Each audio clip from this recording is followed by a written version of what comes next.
All right, good mic work. Back at you. The first ever SmackDown Live is in the books, and the brand extension and new era is officially off and running. Just wanted to come up here and give a few casual thoughts on the first ever live SmackDown, because after the great show we had last night on Monday Night Raw, there was no way I was going to ignore this show, and I had a feeling that we would see a pretty good one. There's no way SmackDown is going to be able to top what Raw did last night, but you still had a feeling they were going to give us a pretty solid show. It's clear that the WWE at least put a lot of thought and effort and planning into the first two shows of these brands. Whether or not they keep this momentum going is a very big if. I gotta hand it to WWE. I was not very optimistic about the brand extension after we kind of had the letdown draft, and a lot of monkey wrenches have been thrown into the WWE's plans in recent weeks and months, and I just wasn't having a whole lot of good feelings about this whole thing. But so far, I couldn't be happier. Tonight on SmackDown, they did much what we saw last night on Monday Night Raw, debuted a new set,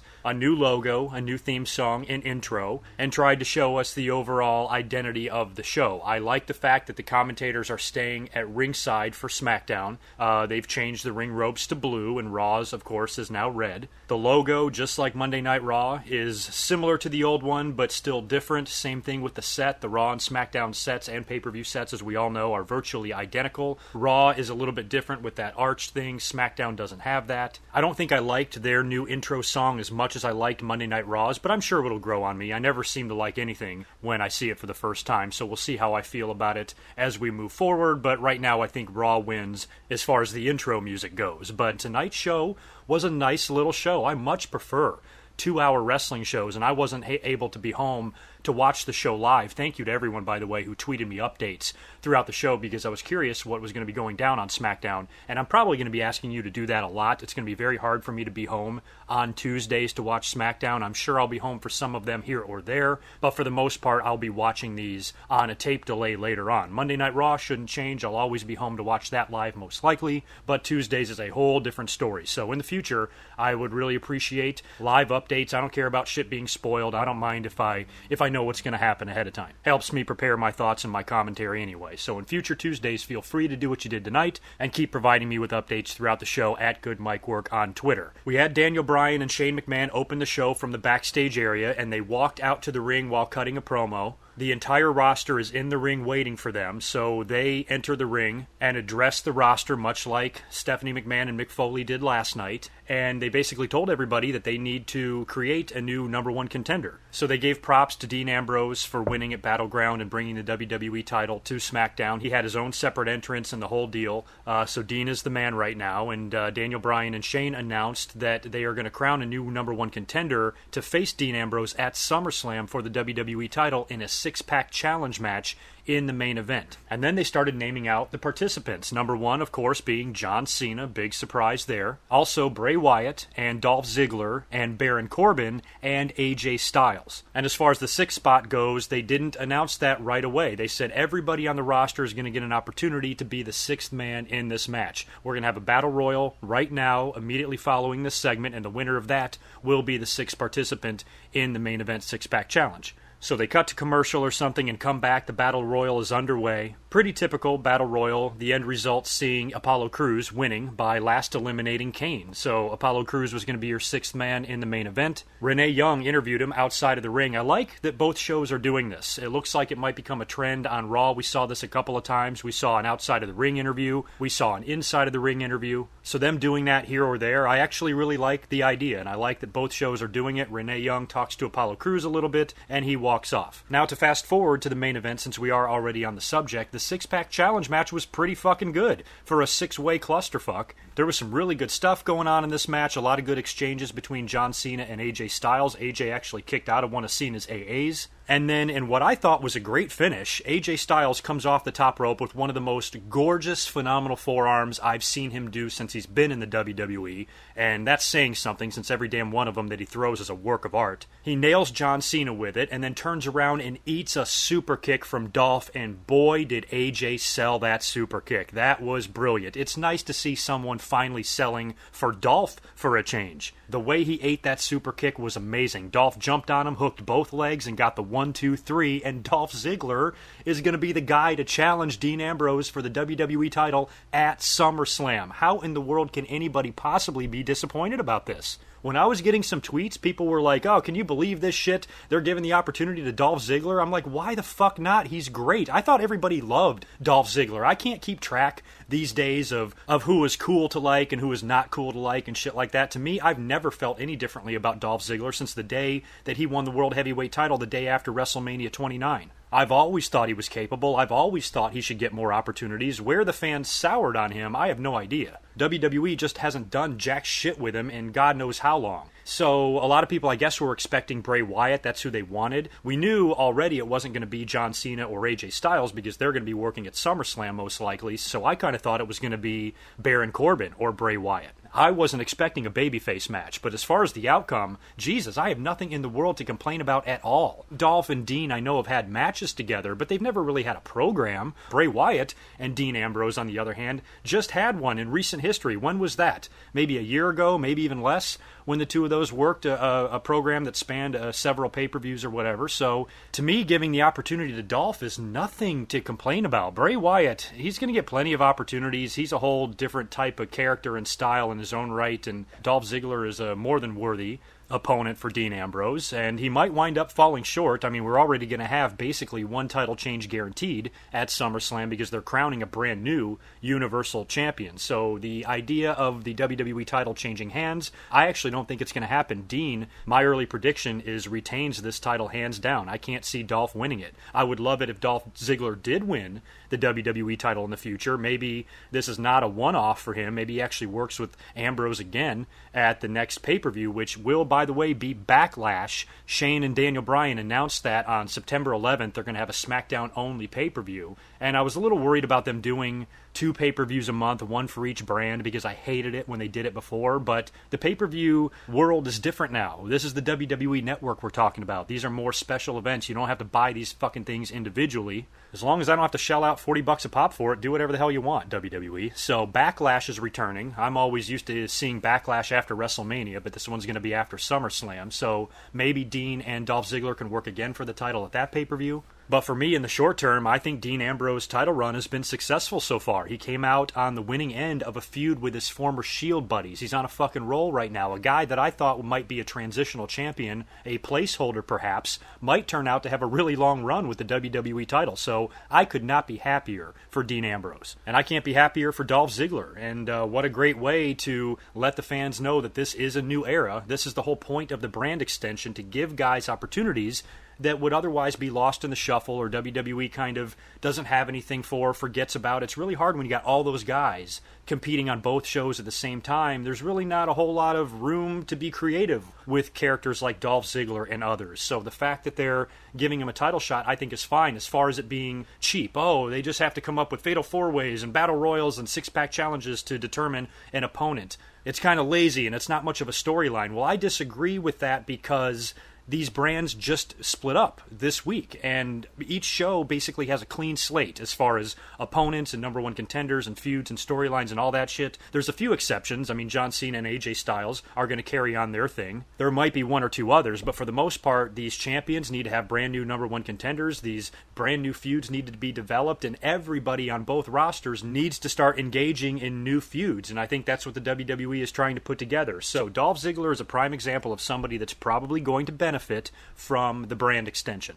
Don't get me wrong, if Bray Wyatt would have won, I would have been more than happy with that, and I would love to see Bray Wyatt get his hands on the WWE title. Right now, I'm into Dean Ambrose's run, so even if Bray Wyatt would have won, I still would have wanted him to lose at SummerSlam. Bray Wyatt can be WWE champion, but not right now. Right now is Dean Ambrose's time. And when we get past SummerSlam and into the fall, and we've got Hell in the Cell and Survivor Series on the horizon, then we can start talking about title changes. But right now, I think that belt's got to stick with Dean.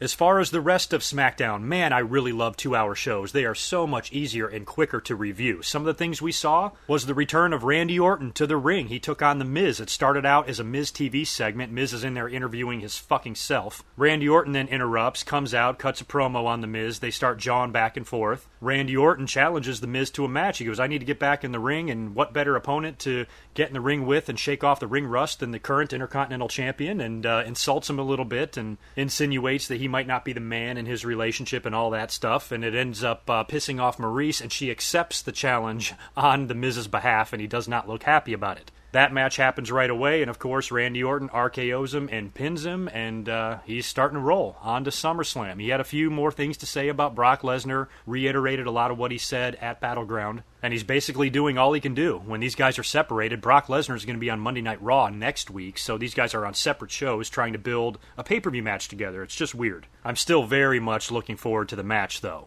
Really stupid Divas segment. It started out with a match, Becky versus Natalya again. This time Becky wins, taps out Natalya with the disarmor, and then gets interviewed inside of the ring by Renee Young, which, cool, kudos to WWE for putting Renee and Dean Ambrose on the same show. I think they separated Paige and Del Rio, didn't they? That's kind of fucked up. And ironically, one of my favorite segments of the night was when there was a jobber in the ring, and then all of a sudden Heath Slater, out of nowhere, through the crowd in street clothes, gets in the ring, kicks the guy's ass, and starts cutting a promo. Pissed off about how he wasn't drafted, calls out Shane McMahon and Daniel Bryan, saying, "You better sign me to SmackDown." Shane comes out there and jaws back with him a little bit. Heath Slater's kind of funny. He's a little bit more high-pitched of a talker, and he's got that funny southern accent, but I thought that he cut a really good promo. Unfortunately, it was ruined. He was out there just to be a joke again. When I saw it, I was like, oh man, they're actually doing something with Heath Slater. I love the way he entered the ring. He didn't come down through the aisle with his fucking music. He came through the crowd, Scott Hall style, in his street clothes,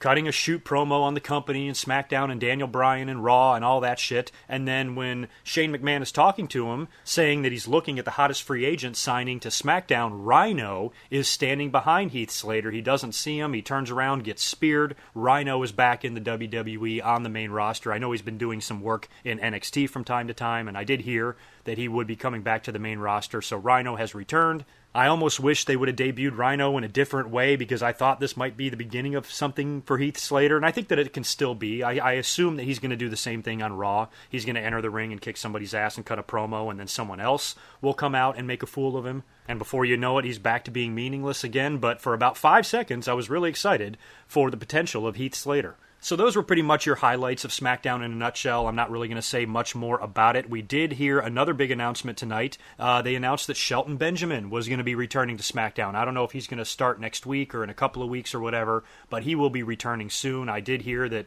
the story of him being one of the people that WWE contacted, so to me that's long overdue. How old is Shelton now? He's got to be pushing 40. So I wish they could have brought him back 5, 6, 7 years ago or whatever, but he's back now, and with the brand extension, hopefully this guy will get some opportunities and be a big part of SmackDown and maybe wrap up his career in the WWE. American Alpha will also be making their debut next week. They could be an interesting pairing for Shelton Benjamin if those guys wanted to start a 3-man unit or something like that. American Alpha is very reminiscent of the world's greatest tag team with Shelton and Charlie Haas back in the day, and of course Kurt Angle was a big part of that as well, and the rumors have been running about Kurt Angle's eventual return to the WWE. Whenever the WWE feels comfortable enough to bring him in, he could have an association with any one of those guys. So the fact that Shelton Benjamin is coming back thrills me to death.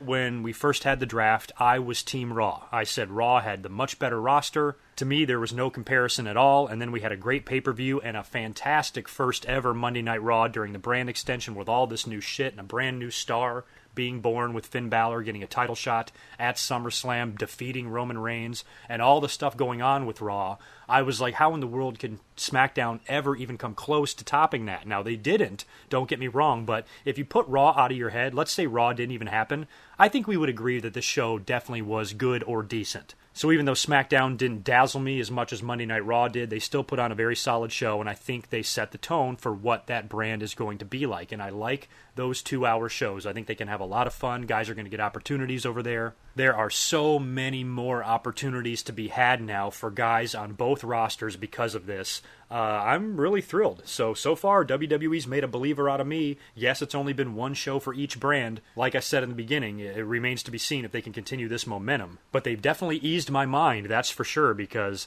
I was a little bit worried how things were going to go. It's not all cookies and rainbows, however. I mean, I still have a very huge problem, and am failing to understand the logic of why you need 2 authority figures on each show. So far, both GMs and both commissioners mentioned at the beginning of the shows that the new era is not going to be about them. Yet we opened up the show with Mick Foley and Daniel Bryan's music. So maybe once the authority figures are out there to get the ball rolling and let everybody know what's going to be going on and how the show is going to work, then they can take a back seat. But then why do you have two people in charge? If it's not going to be about them, why do you even need Mick Foley and Daniel Bryan at all? So far, every time we've seen Mick Foley, Stephanie's been by his side. Every time we've seen Daniel Bryan, Shane McMahon's been by his side. They haven't been allowed to make any decisions. As a matter of fact, when Heath Slater was calling out both of them, Shane McMahon came out by himself. Why didn't Daniel Bryan come out? When a decision needs to be made on the fly, it seems weird why both of them would be involved. So the commissioner and GM thing still, to me, makes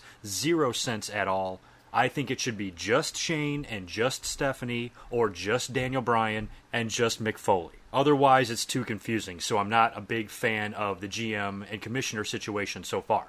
I do want to mention a couple other things. Did you guys see the picture of the rumored new Universal Championship? I tweeted it, and it got a ton of retweets and shares and all that shit. To me, I mean, it did look photoshopped. I knew that kind of from the beginning, but I still really like the design. The way it was the old Winged Eagle belt with the big WWE logos and the Universal Championship and all that, the way it looked was perfect. I was like, oh my God, fuck yes, please WWE, bring back that belt. I was worried that the Universal title would look exactly like the WWE title, except maybe red or something like that. So if they did a throwback to the Winged Eagle title, I can really live with that, because as you guys know, I'm in the minority on the World Heavyweight title camp. I was one of the few people that wanted to see that belt come back. My mind can be changed if they give us a beautiful belt, and I don't want this Universal title to be a piece of shit. I want it to look good, and if they did some sort of a throwback to that Winged Eagle title, oh my God, that would make me so happy. Imagine what that thing would look like around the waist of Seth Rollins. It would be awesome.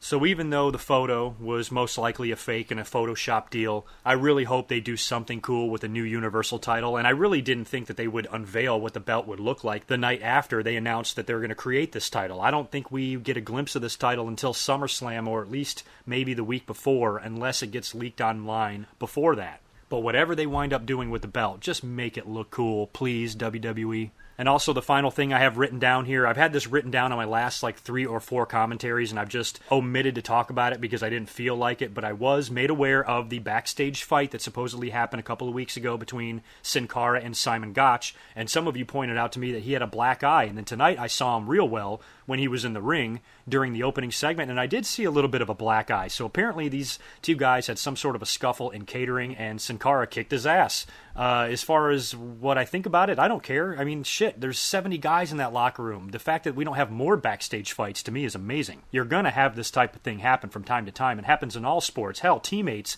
on baseball and football and basketball teams beat the shit out of each other all the time. So you're going to have some disagreements. You're going to have some arguments. You're going to have some enemies made. And I'm sure you're going to have a scuffle or two. You know, guys are going to get in fights. That's just the way life is. So as long as it wasn't too bad and these guys didn't try to kill each other, hopefully it can be swept under the rug. Gotch, I think, was taken off of some live shows, apparently, so he might be punished, and he was eliminated real quick in that Battle Royal on SmackDown as well. So maybe he's in a little bit of trouble. Maybe he started it or acted unprofessionally or whatever, and they're slapping him on the wrist. Who knows? But as far as what I think about a backstage fight, it's shit that's going to happen, and unless it's real juicy, unless somebody gets seriously injured or the fight happened because one guy fucked another guy's wife or something like that, and it's filled with drama, then I might be mildly interested in it. But as far as just two guys having an argument and coming to blows here or there in a pro wrestling locker room, I don't care.